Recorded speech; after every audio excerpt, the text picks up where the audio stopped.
Well, howdy. Well, now, ain't that handy? What's that, Pa? Way the road takes a bend in here, runs right by the front door. No, Mr. Clampett, this is your driveway. It goes with the house. Is this thing a highway? Oh, yes, indeed. It was built by John Barrymore, one of our finest actors. Pretty fair stonemason, too. Hey, Jed! This here is dandy soil. Fine, Granny. We'll commence plowing tomorrow. But this is Beverly Hills. Dirt is dirt. Yes, I know, but why don't we look around inside, eh?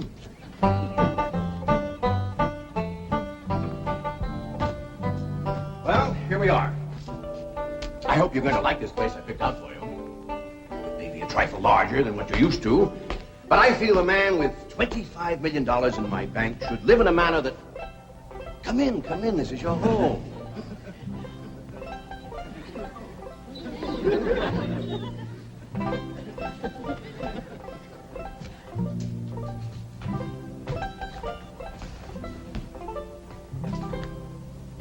As I say, it may be a bit more than you're used to, but I'm sure you'll be comfortable. Now, my secretary will be over right away to help you with the hiring of servants or whatever problems you may have. She's a very efficient girl, Miss Hathaway. Jed? Jed? Jed?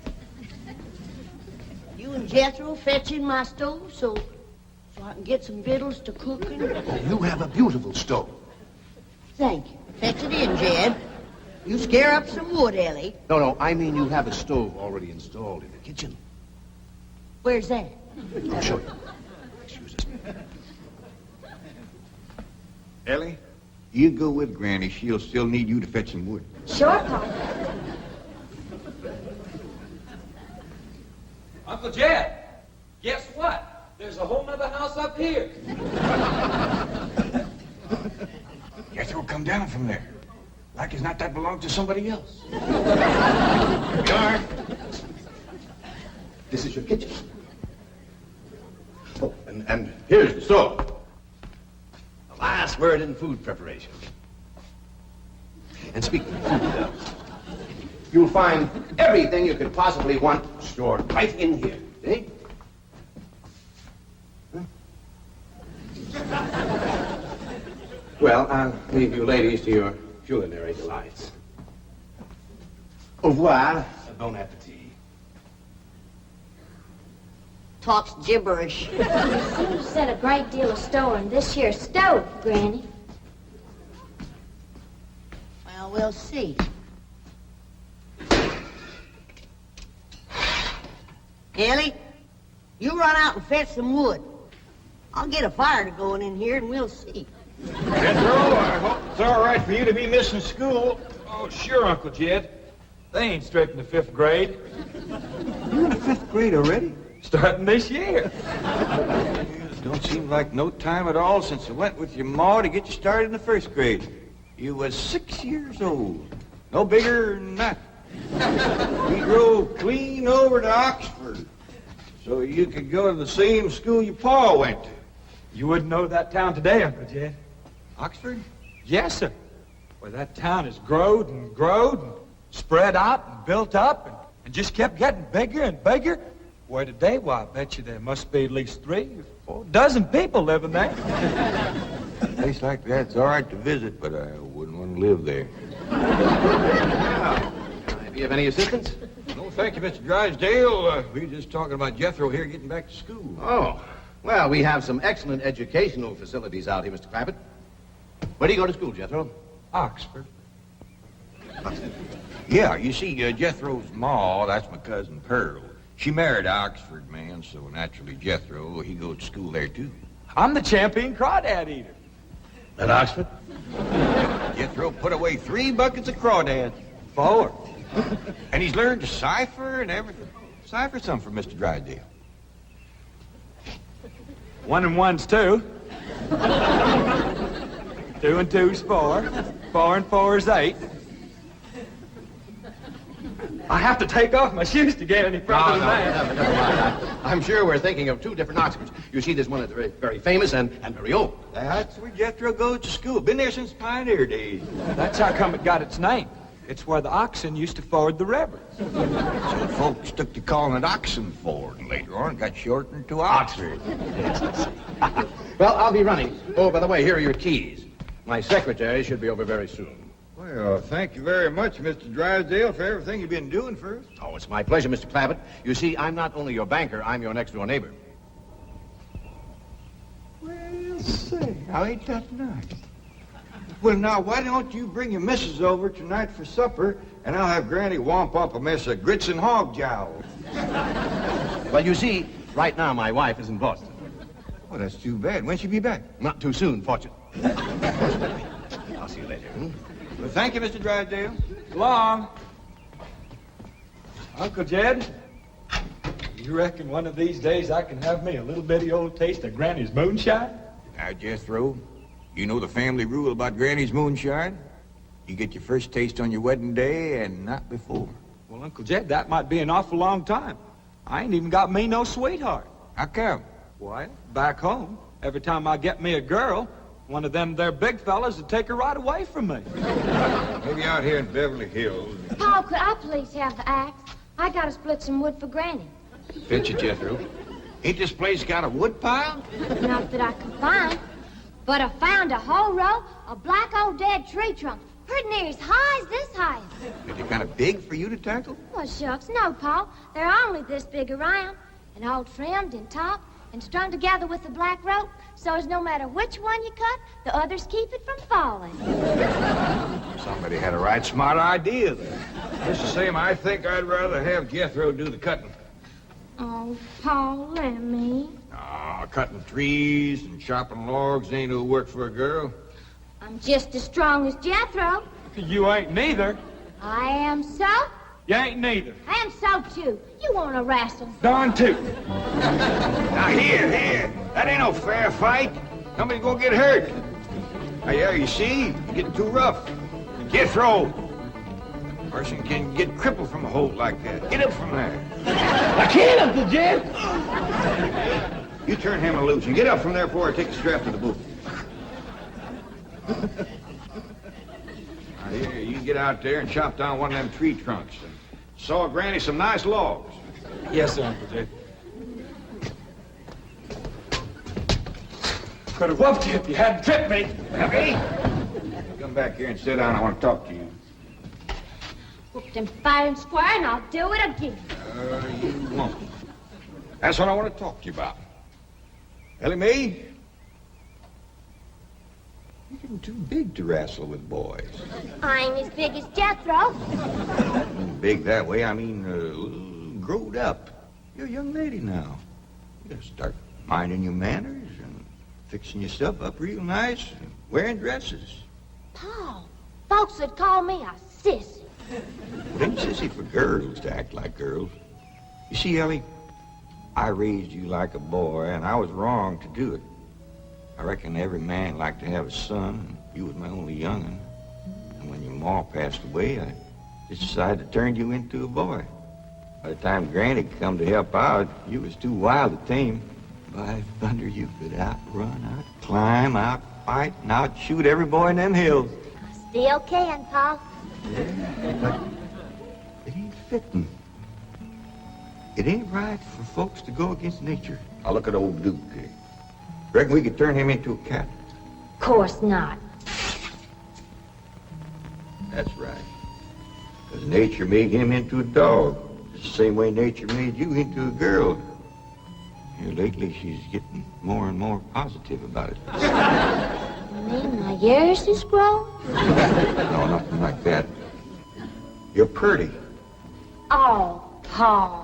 I know you don't like it when I say that, but you like it when the young fellas around here commence saying it, and they will. Only they'll probably be using words, fancy words I won't even understand. But Ellie Mae, ain't nobody can ever tell you how pretty you really are, Symphony. You're the living picture of your mom.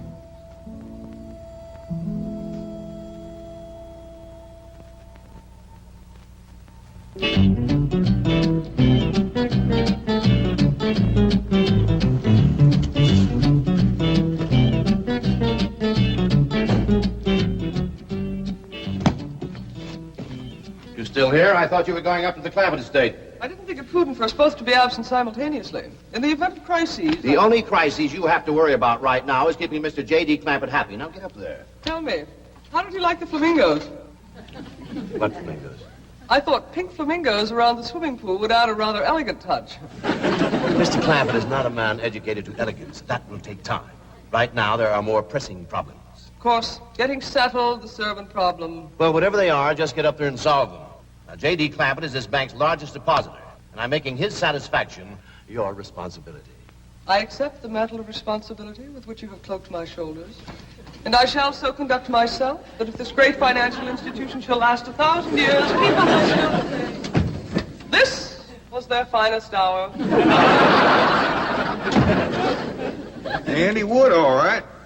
Got a lot of pitch and tar in it. Ought to burn real good. Yeah. That flimsy grate holds up. Granny, this is top of that tree trunk. You want I should split it up too? No, just leave it outside. Yes, sir. This place ain't even got a wood box. Yeah, folks don't need much wood out here. Remember what Pearl said? It don't get cold. Yeah, I remember. It might not get cold in the day, but it sure freezes solid at night. How you know? I'll show you how I know. Every bit of food in this here storage bin is froze harder than a rock. Yes. Look.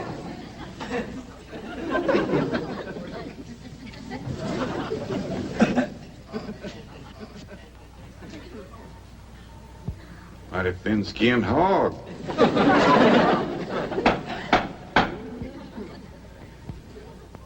But I'll be doggone. Take me 2 days to thaw out that ham before I can ever cook it.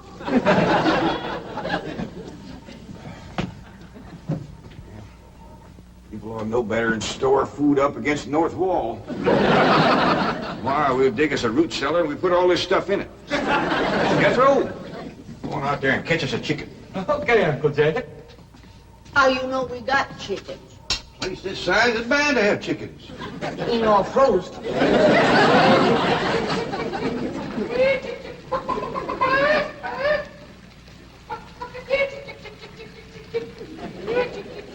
Chick, chick, chick, chick, chick, chick, chick.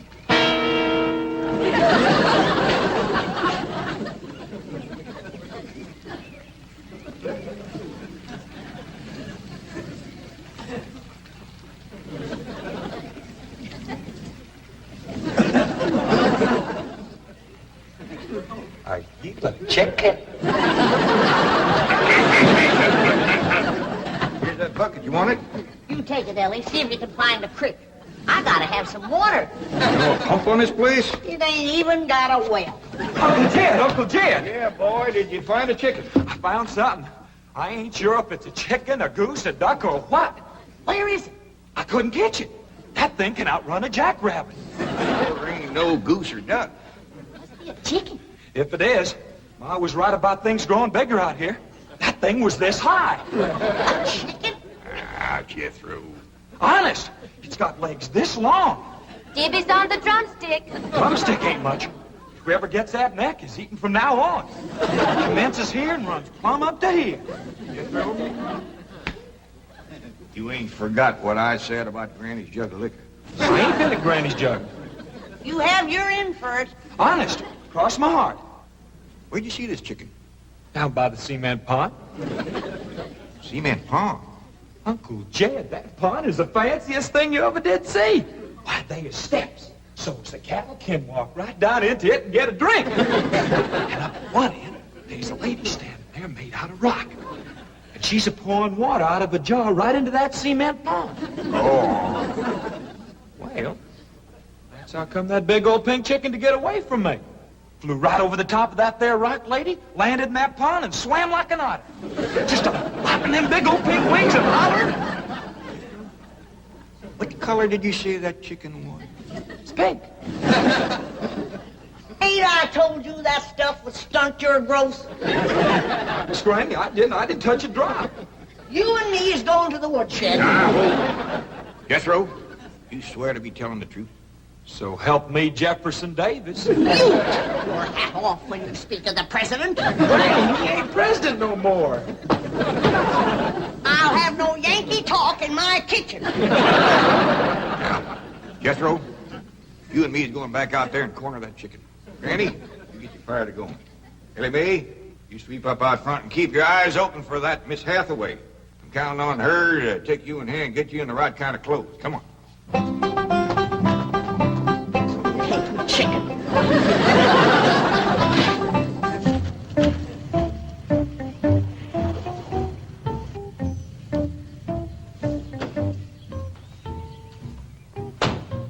You there, young man.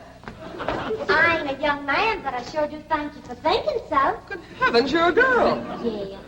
I'm Jane Hathaway, executive secretary to Mr. Drysdale. And you, I take it, are a domestic of some sort? Cleaning girl, housemaid? Just what are your duties with Mr. Clampett?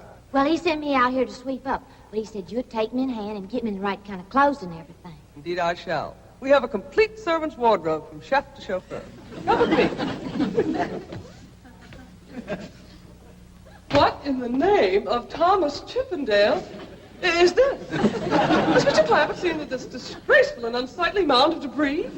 Oh, yes, ma'am. This is all his.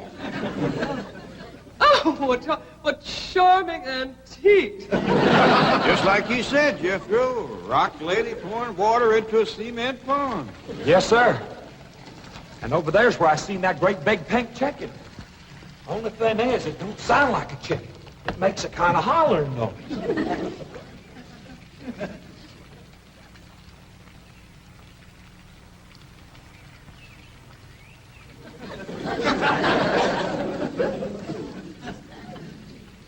Reckon you'd make a hollering noise, too, if you was to lay egg like that. Man, oh man.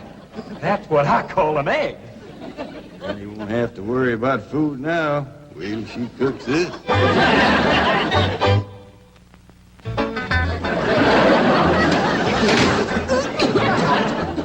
That blame city stove don't draw worth nothing. Granny, look at this egg. What's all the smoke? Stove don't work. Probably just a stuffed-up flue. Ain't got a flue, ain't even got a stovepipe. Well, I'll get the shovel and a hoe and rake it out of there. Here, you keep this egg.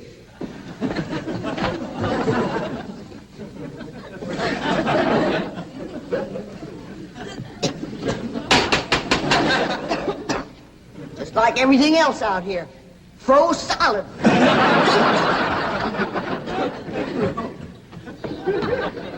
Really, my dear, you look quite charming. Well, I feel like a dad blamed fool. Oh. Just a moment. Yes, out now. I'll be right back. Oh, that was my Pa. I take it he's a gardener. Oh, yes, ma'am. Pa just can't wait to commence gardening. Apparently. However, as though I admire his enthusiasm, I must forbid him access through the main entrance. Now, tell me about the rest of the staff. Is there a chauffeur? A what? Someone who does the driving. Oh, yes, ma'am. That's Jethro. Of course, I don't reckon he can stay around very long. He's got to get back to Oxford and go to school. Oxford? He attends Oxford University? Well, he just calls it school. Pa went to school there, too. Oh, yes. Old school time. Great pride, those Oxford men.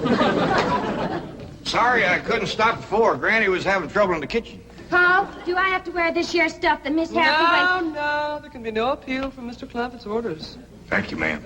Glad to see you taking the firm hand. Ellie Mae, that's right pretty. Makes you look taller. She's got me walking on pegs.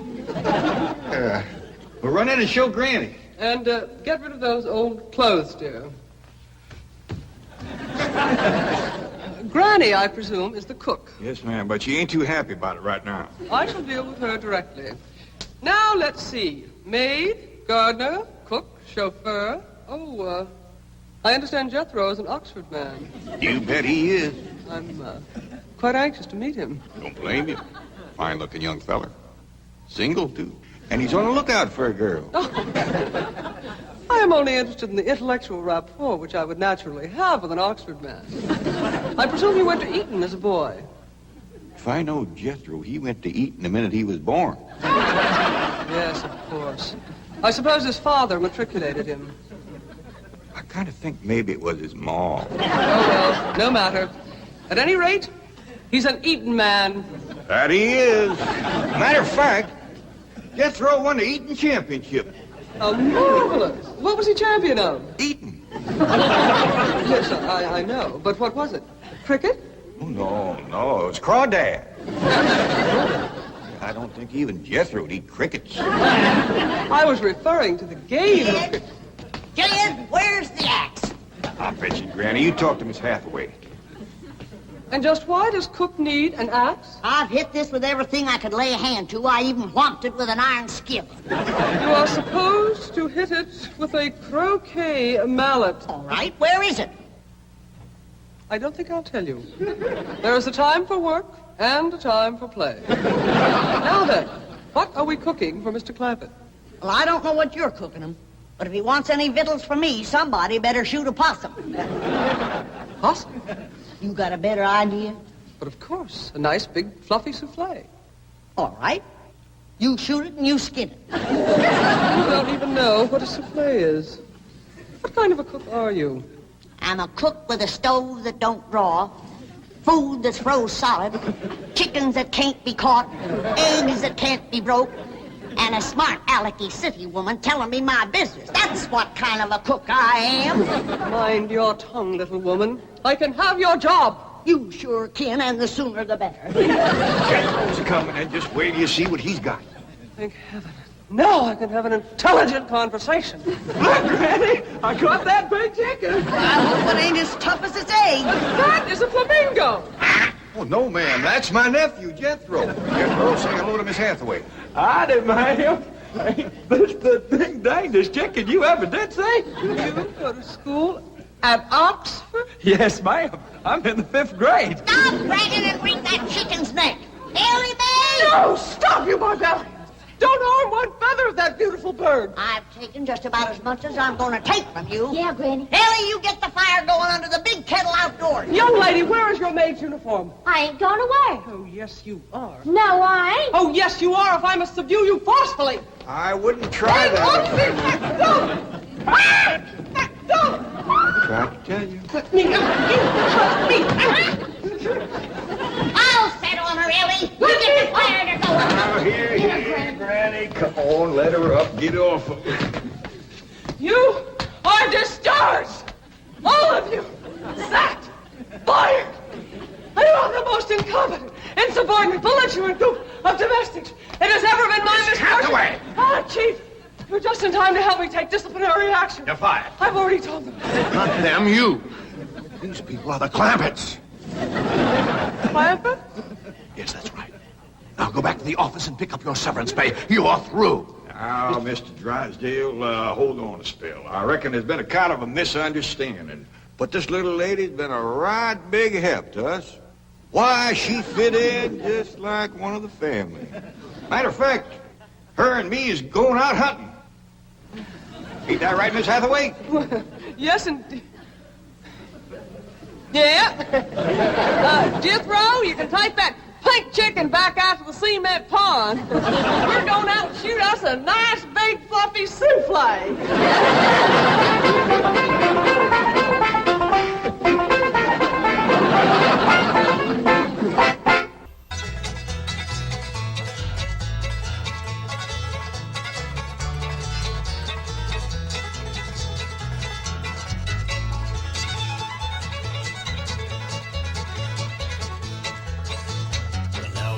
Say goodbye to Jed and all his kin.